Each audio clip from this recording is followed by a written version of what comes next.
नमस्कार, सुप्रभात. जरा लवकरची वेळ झाली ना, पत्रकारांना 10:30. मी आज खरं तर लातूरला ऑन रूट अंबेजोगाईला एका कार्यक्रमासाठी चालले आणि त्या निमित्ताने ट्रेनमध्ये इथे थांबून संघटनेतल्या सगळ्या सहकाऱ्यांशी भेटून पावसाची काय परिस्थिती आहे, बाकी काय परिस्थितीचे खरं तर गाठीभेटी करून मी मेन माझा कार्यक्रम आज अंबेजोगाईला आहे. ते करून मी परत मुंबईला जाणार आहे आणि त्या निमित्ताने तुमच्याशीही थोड्याशा गप्पा गोष्टी कराव्या, तुमच्याकडूनही ऐकून घ्यावं काय परिस्थिती आहे. कारण आज राज्यामध्ये खूप मोठी आव्हानं आहेत आणि मला विचाराल तर महागाई, बेरोजगारी हा देशाचा प्रश्न आहे, पण त्याचबरोबर महाराष्ट्रामध्ये आज दुष्काळाची, पाण्याची कमतरता ही प्रचंड आहे आणि गेले अनेक आठवडे खरं तर मी महाराष्ट्राच्या माननीय मुख्यमंत्र्यांना दुष्काळ जाहीर करा, कारण ज्या भागातून मला लोकप्रतिनिधी म्हणून काम करायची संधी मिळाली त्याही संपूर्ण भागात आज छावण्यांची अर्जंटली गरज आहे. पिण्याच्या पाण्याचे टँकर्सची गरज आहे. पाऊस 25% म्हणजे भोरवेल्ला मुळशी जिथे प्रचंड पाऊस होतो दरवर्षी, म्हणजे आम्हाला कार्यक्रम पण घेता येत नाहीत त्या काळामध्ये, तिथे 25%च पाऊस झालेला आहे. धरणं काही भागात भरलेली आहेत पण तिथे झरे पडतात, भाताच्या शेतीला अडचणी आल्या, तसे खूप चॅलेंजेस संपूर्ण महाराष्ट्रात अनेक भागात आहे. त्याच्यामुळे मला विचाराल तर महाराष्ट्राच्या समोर खूप मोठं आव्हान हे दुष्काळाचं आहे एक. आणि दुसरं, जालन्याला जी घटना झाली ती अतिशय दुर्दैवी आहे. ज्या पद्धतीने त्याचं हँडलिंग झालं, ज्या पद्धतीने सरकारने त्याच्यात लक्ष घालायला हवं तर ते घातलं नाही आणि अमानुषपणे ज्या पद्धतीने त्या महिलांना आणि पुरुषांना मारलं पोलिसांनी, त्याची एक इन्क्वायरी ऑर्डर आली कुठून, इंटेलिजन्स फेलियर झाला आणि माझा आरोप आहे की हे पूर्ण गृह मंत्रालयाचा फेलियर आहे. त्याच्यामुळे फक्त एखाद्या पोलिसावर तो रोष काढून चालणार नाही. द बक स्टॉप्स इन मंत्रालय. त्याच्यामुळे मंत्रालयाच्या गृहमंत्र्यांनी त्याची जबाबदारी घेतली पाहिजे. दुर्दैवाने पहिला दिवस तर ते लेहला जाऊन बसले होते. इथे राज्यामध्ये एवढा मोठा प्रश्न, लोक अस्वस्थ असताना मला त्यांनी लेहला जायचा अजिबात विरोध नाही, त्यांनी कुठेही जावं, पण जेव्हा राज्यात शांतता असते तेव्हा. आणि ज्या पद्धतीने हँडलिंग ह्या इश्यूचं घेतलेलं आहे, लोक रस्त्यावर उतरत आहेत, ST जाळली गेली, ह्याचा अर्थ अस्वस्थता प्रचंड राज्यामध्ये आहे. मला असं वाटतं त्यांनी ह्याच्यासाठी, मला विचाराल तर पार्लमेंटमध्ये जसं सेशन बोलवलं आहे त्याचा तर अजेंडा पण नाही आहे. माझं म्हणणं आहे महाराष्ट्राने अर्जंटली दुष्काळ आणि आरक्षण ह्या दोन्ही विषयासाठी अर्जंटली मला विचारलं तर असेंब्ली बोलवून सगळ्यांची चर्चा करून महाराष्ट्राच्या शांततेसाठी आणि दुष्काळासाठी तातडीने महाराष्ट्र सरकारने त्याच्यात लक्ष घातलं पाहिजे. मायबाप सरकार आहे ते. सरकार असलं तरी शेवटी तुम्ही केलं तर का केलं, नाही केलं तर नाही का केलं. शेवटी जेव्हा जेव्हा सरकार आणि अशी परिस्थिती येत गेली त्यावेळा दुष्काळासाठी, दुष्काळ तर जाहीरच करता येत नाही, त्यांचाही सदृश्य जाहीर करता येतं. एक अनुभवी खासदार म्हणून आणि महाराष्ट्राचे जाणते नेत्या म्हणून तुम्हाला काय वाटतंय की आज दुष्काळ सरकार जाहीर करू शकते का? विरोधी पक्ष म्हणून नाही, विरोध माणुसकीच्या नात्याने मी म्हणते, मी फक्त माणुसकीच्या नात्याने सांगते. कारण का ज्या भाग, म्हणजे आता बारामती लोकसभा मतदारसंघ आपण एक उदाहरण म्हणून घेऊया. तिथे मध्ये 4 छावण्या अर्जंटली गरजेच्या आहेत, तिथे टँकर अर्जंटली गरजेची आहे. तिथले पालकमंत्री ना आम्ही वारंवार विनंती करतोय, मुख्यमंत्र्यांना करतोय, उपमुख्यमंत्र्यांना करतोय. आणि त्याच्यामुळे ग्राउंड रियालिटी काय, तुम्ही इलेक्ट्रॉनिक मीडिया असेल किंवा प्रिंट मीडिया असेल, म्हणजे एकटी मी लोकप्रतिनिधी म्हणून कशाला, फील्डवर तुम्ही असता सगळे, तुमच्या बातम्या काय दाखवतात. म्हणजे काल तर मी एका चॅनलवर एक नदी पाहिली, ती नदी नाहीच आहे, माळ रान असल्यासारखं झालेलं आहे. त्याच्यामुळे नुसतं ह्या वर्षीचा प्रश्न नाही, ग्राउंड वॉटर पण आणखीन खाली जाणार आहे. त्यामुळे हे खूप प्रश्न, हे राजकीय सगळे प्रश्न नसतात, काही सामाजिकही असतात. तर का नाही, समजा जर त्यांनी, आता मी तुम्हाला थोडंसं डायव्हर्जन करते, मणिपूरचं एक उदाहरण म्हणून, एक एक्झाम्पल म्हणून आपण घेऊ. मणिपूरची चर्चा जर पार्लमेंटमध्ये पहिल्या दिवशी आम्हाला कॉन्फिडन्समध्ये घेऊन झाली असती, कारण का कुठल्याही महिलेचा बलात्कार होतो, ज्या पद्धतीने हिंसा मणिपूरमध्ये चालली. आज सकाळी टाइम्स ऑफ इंडियामध्ये खूप मोठी बातमी आलेली आहे, मणिपूरमध्ये काल हिंसक घटना झालेल्या.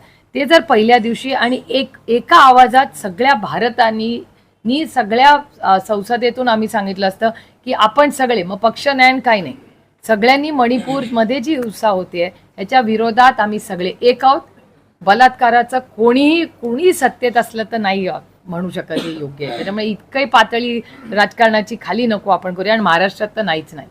तर ह्याच्यासाठी जर आपण सगळ्यांनी एका मताने सांगितलं की हो, मणिपूरमध्ये जे झालं ते चुकीचं झालं, आपण सगळे मिळून निषेध करूया, एक ऑल पार्टी म्हणजे सरकारनीच ऑल पार्टी डेलिगेशन घेऊन मणिपूरला गेलं असतं, केवढा मोठा शांततेचा मेसेज गेला असता. पण नाही झालं ना तसं.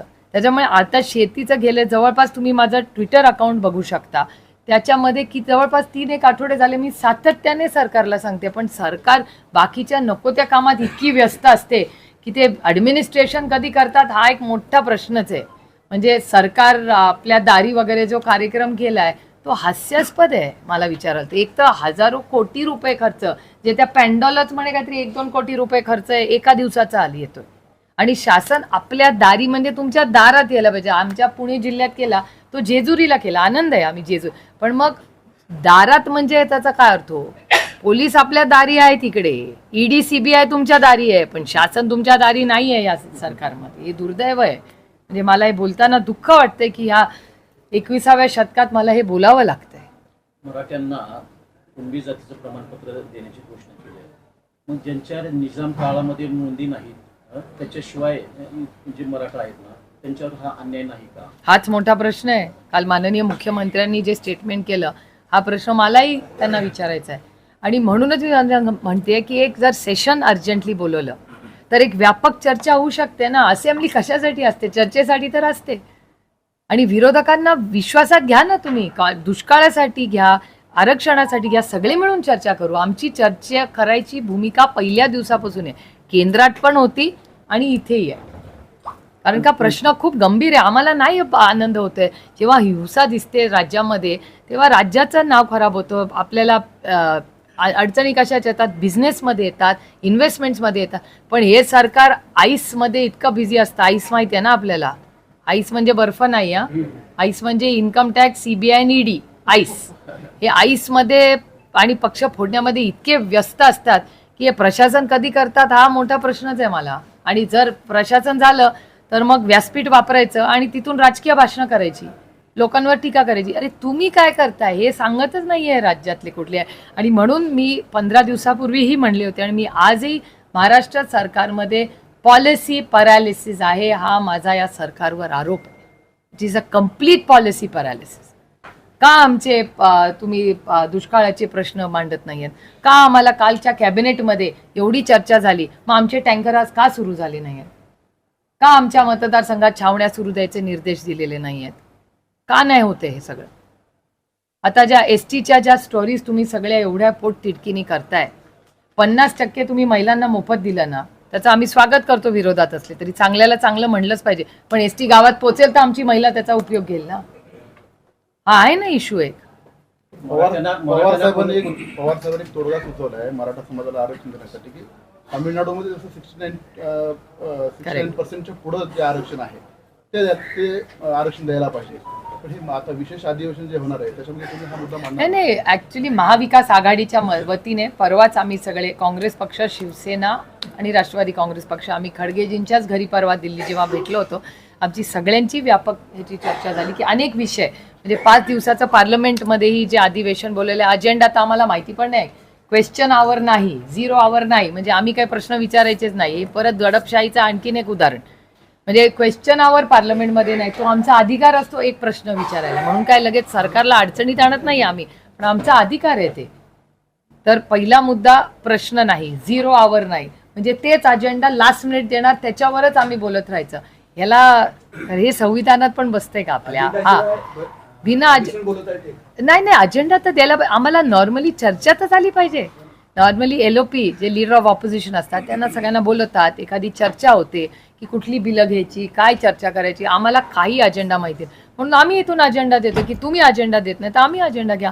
आम्ही मीटिंगमध्ये सांगितलं की चला आपण दुष्काळावर चर्चा घेऊया, आरक्षणावर महाविकास आघाडीच्या वतीने आम्ही, आणि नुसतं मराठा आरक्षण फक्त नाही, आम्हाला चर्चा पाहिजे मराठा आरक्षणावर, धनगर आरक्षणावर, लिंगायत आरक्षणावर, मुस्लिम आरक्षण. कारण का हे सगळे लोक अनेक वर्ष संघर्ष करतात आणि भारतीय जनता पक्षाच्या मॅनिफेस्टोमध्ये त्यांनी लिहिलेलं आहे की आम्ही त्यांच्या भाषणांमध्ये ती सगळी ऑन रेकॉर्ड आहेत, तुमच्या चॅनलकडे पण असतील. मराठा समाजाचा आरक्षणाचा विषय, धनगर समाजाच्या आरक्षणाचा विषय, लिंगायत समाजाच्या आरक्षणाचा विषय आणि मुस्लिम समाजाच्या, याची व्यापक चर्चा ही झाली पाहिजे आणि त्यांना दिलं पाहिजे. आता 9 वर्ष झाली हो, आता खूप वर्ष झाली सांगायला की तुम्ही काय केलं, तुम्ही 70 वर्षात आम्ही काय केलं त्याचा हिशोब. आता तुमच्या 9 वर्षाचा हिशोब द्या ना. प्रेसिडेंट ऑफ भारत नंतर आता president of prime minister of Bharat झाले, म्हणजे इंडियाचा फार धक्का घेतलाय का? अर्थातच धसका घेतलाय ना. म्हणजे 14,000 कोटी रुपये खर्च करायला ते तयार आहेत आमच्या विरोधात. कारण का कालच वर्तमानपत्रातच बातमी आली आहे की इंडिया टू भारत करायचं असेल पूर्णपणे तर 14,000 कोटी, काल इकॉनॉमिक टाइम्समध्येच बातमी आली आहे, तुम्ही रिफर करू शकता सगळे, की 14,000 कोटी रुपये लागतील हे सगळं करायला. 14,000 कोटी. संविधानाला तडा नाही का? संविधानामध्ये इंडिया म्हणजे भारत. संविधानाच्या पहिल्या ओळीत ते लिहिलेलंच आहे. त्याच्यामुळे मला वाटतं ते पॅनिक मध्ये आहेत. म्हणजे माणूस गडबडला की कसं करतो तसं ते चाललंय की इंडिया नाव घेतलं म्हणून आता त्यांचं भारत. तर काल आमच्यापैकी एकाने ट्विट केलं की आता आम्ही भारत करायचं चाललंय. आता ते आता काय करतात बघूया. मराठ्यांना कुणबी प्रमाणपत्र देणं म्हणजे मूळ ओबीसी जे आहेत त्यांच्यावर अन्याय नाही का? म्हणून सांगते ना, चर्चा केली पाहिजे ना. महाराष्ट्र सरकारने सगळ्या जे स्टेक होल्डर ज्यांना आपण म्हणतो सगळ्यांना बोलवा, चर्चा करा आणि मार्ग काढा ना. त्यांचीच आपापसात काहीतरी खलबत चालली. एक तर त्यांची आठवड्याला कॅबिनेट पण होत नाही. माझ्या माहितीप्रमाणे, माझं जर चुकत असेल तर प्लीज मला करेक्ट करा. मला वाटतं 3 आठवड्यांनी कॅबिनेट झाली आहे काल, करेक्ट? बरोबर. दर आठवड्याला दर बुधवारी महाराष्ट्रात 18 वर्ष जेव्हा आमचं सरकार होतं आणि आदरणीय पवारसाहेब मुख्यमंत्री असताना आठवड्याला कॅबिनेट व्हायची. पण एवढे विषय असतात हो, प्रत्येक विषय महत्वाचाच असतो ना प्रत्येक स्टेक होल्डरला.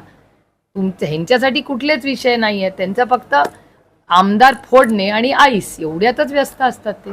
आणि कोण कुठल्या बाजूला. प्रश्न असा आहे, जी, अजितदादा सकाळी येतात, 4 वाजता येतात, 2 वाजता जरी होत असला त्या पक्षात जात असेल, परंतु या पुरोगामी महाराष्ट्र टिकवून ठेवण्यासाठी आदरणीय शरद पवार साहेबांनी प्रकाशजी आंबेडकर साहेबांशी चर्चा करून या ठिकाणी पुरोगामी महाराष्ट्र टिकून राहण्यासाठी शरद पवार साहेब पुढाकार का घेतला? खरं तर कर्नाटकाच्या इलेक्शन वेळीच त्या दोघांमध्ये भेट ही झाली होती चव्हाण सेंटरला. मला तारीख आता आठवत नाही, तुम्हाला असेल. प्रकाशजी आले होते चव्हाण सेंटरला आणि कर्नाटकाच्या इलेक्शनच्या वेळी व्यापक दोघांमध्ये चर्चा मला वाटतं 1 तासभर झाली होती. मला तारीख आठवत नाही, मी तुम्हाला कळवूही शकते तारीख 1 आठवड्यांनी, म्हणजे संध्याकाळपर्यंत. तर अर्थातच आम्ही सगळ्यांबरोबर चर्चेला, आणि आम्ही पुरोगामी विचाराचे आहोतच, त्याच्यात काही वादच नाही आहे. आणि आमची सगळ्यांबरोबर बसायची तयारी आहे नेहमीच. आणि चर्चा म्हणजे माझं तर म्हणणं आहे, विरोधकांची पण चर्चाही झालीच पाहिजे. मग त्याच्यात तर स्वातंत्र्य लढा होताच कशासाठी. ही हुकुमशाही नाही आहे, ही दडपशाही नाही आहे, ही लोकशाही आहे. लोकशाहीत चर्चा झालीच पाहिजे, आपले मतभेद पण झालेच पाहिजेत, असा माझा आग्रह आहे. म्हणून तर लोकशाही आहे. तुम्हीही तुमचे प्रश्न आणि विषय मांडा, आम्ही आमच्या पद्धतीने मांडू. चर्चा ही झालीच पाहिजे. पण आजकाल दुर्दैवाने चर्चेलाच सगळे घाबरतात ना. कोणी बोललं की भीती वाटते काही लोकांना की काय करतील माहिती नाही, नाही तर आईच आहेच, बाकी काही नसेल तर. पवार साहेबांनी राजकारणामध्ये मुलीपेक्षा पुतण्यावर अधिक विश्वास ठेवला, त्यामुळे हे पक्ष फुटणे असं झालंय असं वाटतं? नाही, असं काही नसतं. राजकारण आहे, समाजकारण आहे, त्याच्यात अधिक विश्वास ठेवला असतं तर असं झालं नसतं. नाही, असं काही नसतं. आम्ही का त्यांची मुलगी म्हणून नाही तिकडे काम करत. इथे आम्ही आपल्या प्रत्येकाची वेगळी नाती एका जागेवर, प्रोफेशनल नातं एका जागेवर, या दोन्ही गोष्टी आपापल्या जागेवर महत्वाच्या आहेत आणि दोन्हीचा वेगळा सन्मान आहे. प्रोफेशनल रिलेशनशिप्स आणि पर्सनल रिलेशनशिप्स याच्यात गल्लत करू नका. मागचं जे नाही, आम्ही तर पूर्ण ताकदीने तर गेले 25 वर्ष पवारसाहेब महाराष्ट्राच्या ऍक्टिव्ह राजकारणात नाहीयेत. ते 1995 मध्ये, माझं चुकत असेल तर, ते दिल्लीला गेले, करेक्ट? 1995 मध्ये. त्याला 20 वर्ष झाली. म्हणजे किती, 20 वर्ष झाली ना, किती झाली? 25 वर्ष. 1995 मध्ये ते दिल्लीला गेले आणि त्याच्यानंतर अर्थातच आमचंही राज्य आहेच होतंय. 28 वर्ष झाली ते देशाच्या राजकारणात आहेत. एक दुसरा मुद्दा की जेव्हा 15 वर्ष सरकार होतं त्या काळामध्ये वेगवेगळ्या मागण्या होत्या शिक्षणाच्या, त्या सगळ्या, म्हणून आमचं 15 वर्ष सरकार टिकलं काँग्रेस आणि राष्ट्रवादी काँग्रेस पक्षाचं.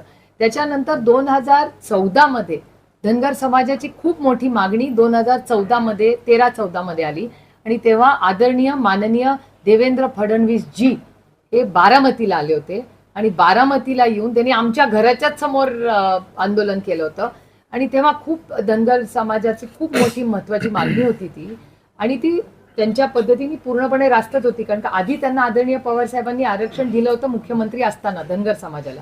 त्याच्यानंतर त्याच्यात काही बदल धनगर समाजाला हवे होते, ते 2013-14 मध्ये आले आणि त्याच्यात आदरणीय माननीय देवेंद्रजींनी आमच्या घराच्या समोर येऊन भाषण केलं होतं की पहिल्या कॅबिनेटमध्ये धनगर समाजाला आरक्षण देऊ. ही 2013-14 गोष्ट आहे. We are in 24.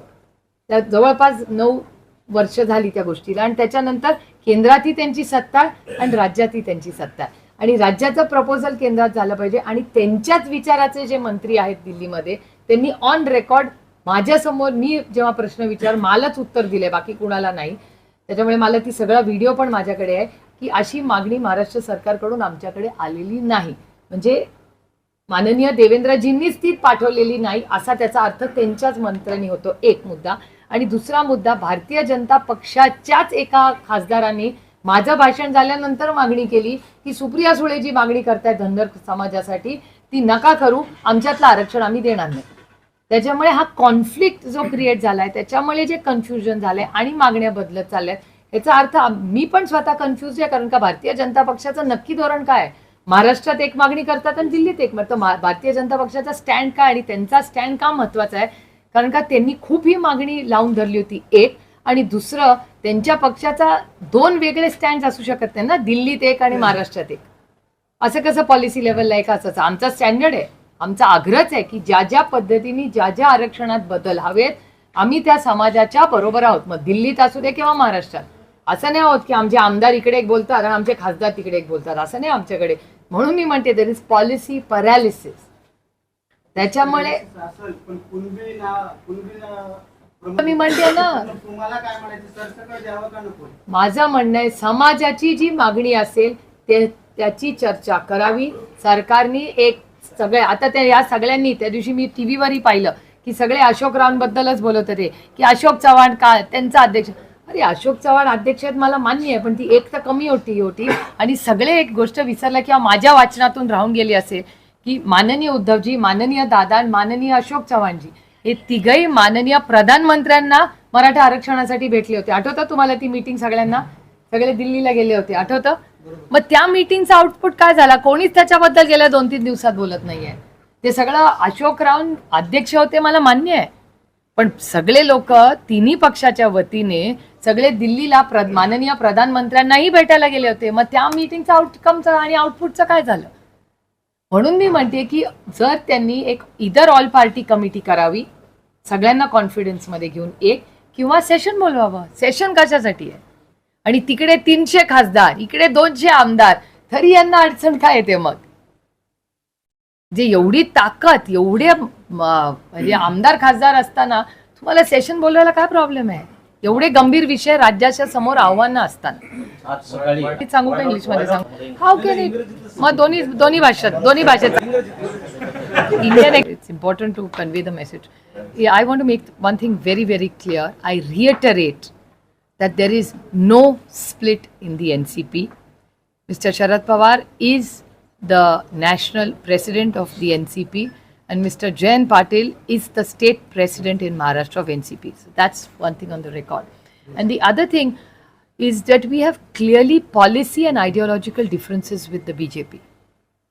So we have very, very strong views about many things. We are more the Mahatma Gandhi, Jawaharlal Nehru, the Congress ideology is closer in ideology to the NCP. So the NCP and the Congress have worked together for several decades together, very effectively. So we are very, very clear about that. And political, eventually, if you have to fight for your ideology, the first step is ideology, the second step is political. आणि एवढंच मला सांगायचं आहे की राष्ट्रवादी काँग्रेस पक्षामध्ये कुठलीही फूट नाही. राष्ट्रवादी काँग्रेस पक्षाचे देशाचे अध्यक्ष आदरणीय पवार साहेब आहेत आणि महाराष्ट्राचे अध्यक्ष माननीय जयंत पाटील आहेत. आणि त्यांनी विचारलं की ही राजकीय लढाई आहे का वैचारिक लढाई? अर्थातच ही वैचारिक लढाई आहे आणि वैचारिक लढाईसाठी राजकीय लढाई ही इलेक्शनच्या माध्यमातून होती. मला ते प्रश्न आहे आणि राष्ट्रवादी काँग्रेस यांच्यातला वैचारिक काय फरक आहे? आता काहीच नाही. आता काहीच नाही राहिलेला. वेगळे पक्ष कशासाठी? आता चाललंय तसं. कसं आहे, दोन भाऊ वेगळ्या घरात राहतात, सुखानी नांदतात. रो हाऊस सारखं आहे, मध्ये कंपाऊंड एकच आहे. लातूर जिल्ह्यामध्ये राष्ट्रवादी आता प्रयत्नाती परमेश्वर. प्रयत्न करायला पाहिजे संघटनेने, आणि त्याची जबाबदारी आम्ही सगळ्यांनी घेतली पाहिजे. आज सकाळी पाहिच ना, त्याच्यात काय नवल. त्यांना काही वेगळी माहिती असेल दीपकजींना, आता मला माहिती नाही. आज सकाळी मंत्री यांनी आपली भेट घेतली. आम्ही एकाच ट्रेननी आलो. असं आहे का? हो, एकाच Sorry ट्रेन. म्हटलं असं काही आहे का? नाही असं काही नाही. आम्ही एकाच ट्रेन मधून आलो. असं काही बोलले नाही. तर भेट चांगली झाली. नमस्कार वगैरे केला? नाही, भेट अतिशय. असं मी काही बोलत नाही. Don't put words in my mouth. माझं म्हणणं आहे की माझ्यावर कैलासवासी यशवंतराव चव्हाणांचे संस्कार आहेत.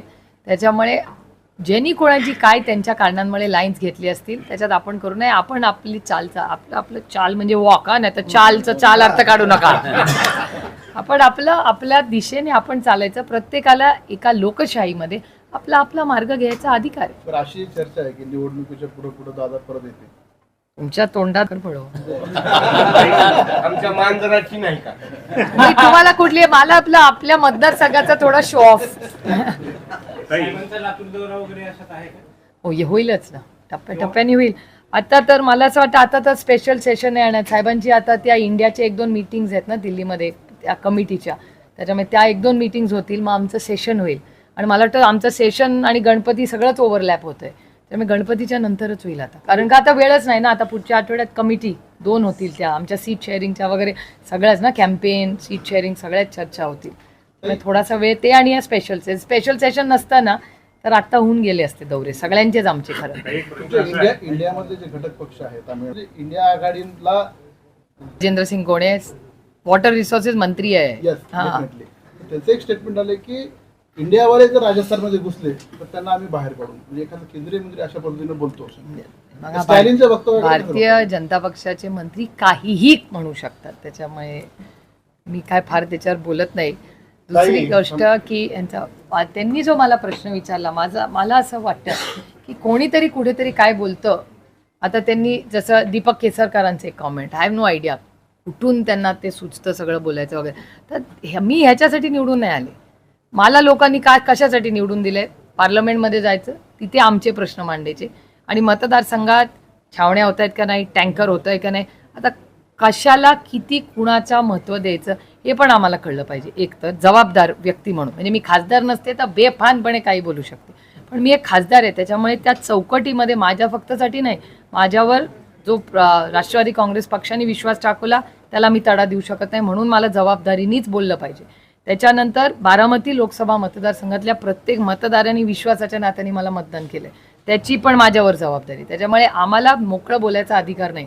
आणि दुसरा गोष्ट म्हणजे काहीही बोलायचं दुसरं. आणि एखादा तामिळनाडूमधल्या एका व्यक्तीने काहीतरी स्टेटमेंट केलं, काय कॉन्टेक्स्टमध्ये केलं, काय आय हॅव नो आयडिया. मला एवढं माहिती आहे की महाराष्ट्रामध्ये आता दुष्काळ, मराठा आरक्षण, धनगर आरक्षण, लिंगायत आरक्षण, मुस्लिम आरक्षण ही मोठे विषय आहेत. महागाई प्रचंड झालेली आहे. माझी आई रोज घरी आईला भेटायला गेले की माझ्या आईची कटकट चालू असते, अगं बघ हे सरकारचं. मला 2013 मध्ये माझी आई म्हणली होती, 14 मध्ये तुमचं सरकार येत नाही.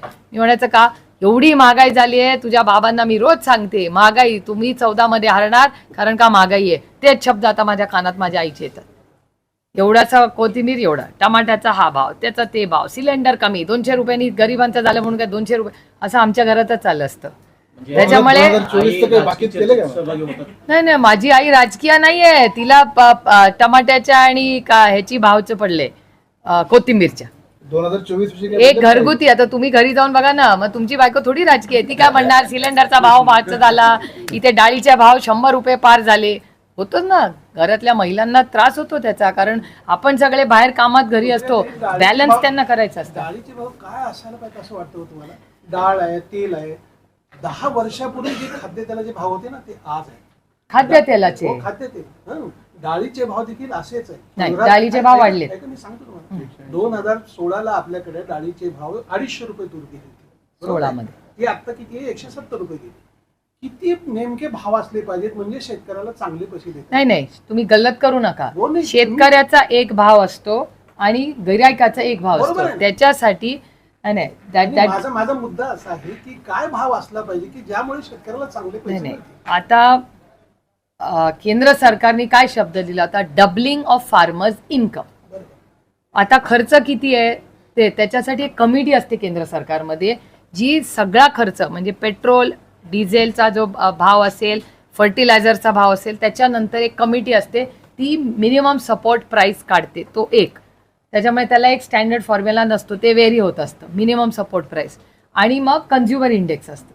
त्याच्यामुळे त्याच्यात बसून त्यात सरकारचं ते काम आहे एक. आणि एक प्राइस स्टेबलायझेशन फंड असतो केंद्र सरकारमध्ये. प्राइस स्टेबलायझेशन फंड कशासाठी असतो की कांद्याचे भाव पडले तरी त्या शेतकऱ्याला 2 पैसे मिळाले पाहिजेत, आणि वाढले तरी तुम्हाला घरी झाल्यावर ऐकायला नको आमची आई बोलते तसं की अरे बापरे महागाई झाली. त्याच्यामुळे प्राइस स्टेबलायझेशन फंडचं आणि सरकारचं हे काम आहे. कॉमर्स मिनिस्ट्री, ॲग्रिकल्चर मिनिस्ट्री, कशासाठी हे मंत्रालय आहेत? मग हे मंत्रालय हेच बॅलन्स करायला आहेत ना. त्याच्यामुळे त्या काळामध्ये ती जी म्हणजे आता फर्टिलायझरचे भाव किती झालेत, पेट्रोल डिझेलचं एवढं केंद्र सरकार सांगतं की आम्ही रशियाबरोबर अग्रीमेंट करून कमी, मग त्याचा बेनिफिट ते तुम्हाला का देत नाही? कन्झ्युमरला, तुम्ही म्हणजे कन्झ्युमरला का देत नाहीत? पहिला मुद्दा. दुसरा, कांदाचा विषय 4 महिने मी मांडते, आत्ता नाही. पेपरमध्ये आत्ता गेले 3 आठवडे. तुम्ही माझं ट्विटर अकाउंट काढा. मी पियुष गोयलांना 4 महिन्यापूर्वी सांगितलं होतं जगामध्ये कांद्याची कमतरता आहे, भारतात सरप्लस आहे, प्लीज एक्सपोर्ट पॉलिसी सुरू करा. तेव्हा पियुष गोयल म्हणले हे सगळं रबिश रेस करतायत, पॉलिटिकल करतायत. बघितलं ना 4 महिन्यांनी काय झालं. हे एक्झॅक्टली आम्ही सांगतो. टमाट्याचं काय गरज होती नेपाळमधून टमाटा आणायची? प्राइस स्टेबलायझेशन फंड वापरा. आपल्याच लोकांना आता आपल्या टमाट्याचं किती नुकसान झालं. त्यामुळे government is not serious. This is the policy paralysis. This is a fine example of policy paralysis.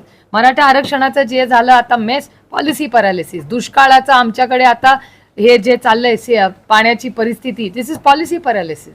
का नाही कालच्या कॅबिनेटमध्ये सुरू केले सगळे हे सगळे निर्णय? का नाही घेतले कालच्या कॅबिनेटमध्ये? एक तर 3 आठवड्यांनी कॅबिनेट घेतली. आणि माझं एवढीच विनंती आहे महाराष्ट्र आणि केंद्र सरकारला की गेट सिरियस. शिक्षणामध्ये महाराष्ट्राचा दर्जा खाली गेलाय. दिस इज अ पॉलिसी पॅरालिसिस. काही चर्चाच व्हायला तयार नाही तर ऍक्शन होणार कधी?